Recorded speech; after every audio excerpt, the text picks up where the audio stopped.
আবেশ খানের জন্ম ১৩ ডিসেম্বর ১৯৯৬-এ মধ্যপ্রদেশ ইন্দোরে।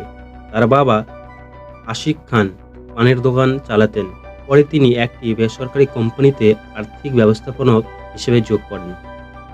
তার মা একজন গৃহিণী। আবেশ খানের একজন ভাই আসাদ খান, যিনি একজন ডিজিটাল মার্কেটের অ্যানালিস্ট হিসেবে কাজ করেন।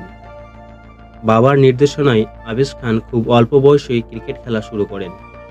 উল্লেখ্য, তার বাবা স্থানীয় পর্যায়ে ক্রিকেট খেলতেন। আবেশ খান ১৪ বছর বয়সে ইন্দোর কল্টস ক্রিকেট ক্লাবে যোগ দেন। আবেশ খান ২০২৪ সালে মধ্যপ্রদেশ ক্রিকেট দলে নির্বাচিত হন। আবেশ খান দিল্লিতে ২০১৪ থেকে ২০১৫ রঞ্জি ট্রফিতে রেলওয়ের বিপক্ষে প্রথম শ্রেণীর ক্রিকেট অভিষেক হয়েছিলেন। অভিষেক ম্যাচে আবেশ খান ম্যাচের প্রথম ইনিংসে ২ উইকেট এবং ১৪ রান করেন।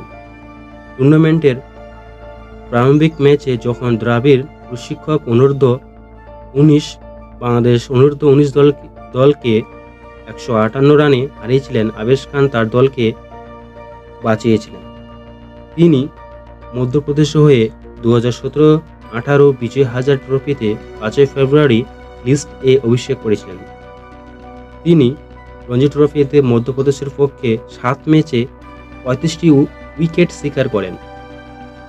আবেশ খান আইসিসি অনূর্ধ্ব-১৯ বিশ্বকাপ এ নাম লেখান। তিনি ১৫.৮ গড়ে ৬ ম্যাচে ১২ উইকেট নিয়ে ভারতের সর্বোচ্চ উইকেট শিকারী হিসেবে ফিরে আসেন। আবেশ খান এর টি-২০ অভিষেক ম্যাচ ওয়েস্ট ইন্ডিজের বিরুদ্ধে ২০২২ সালের জানুয়ারি মাসে। তার ওডিআই অভিষেক ম্যাচ ওয়েস্ট ইন্ডিজের বিপক্ষে ২০২২ সালের জুলাই মাসে।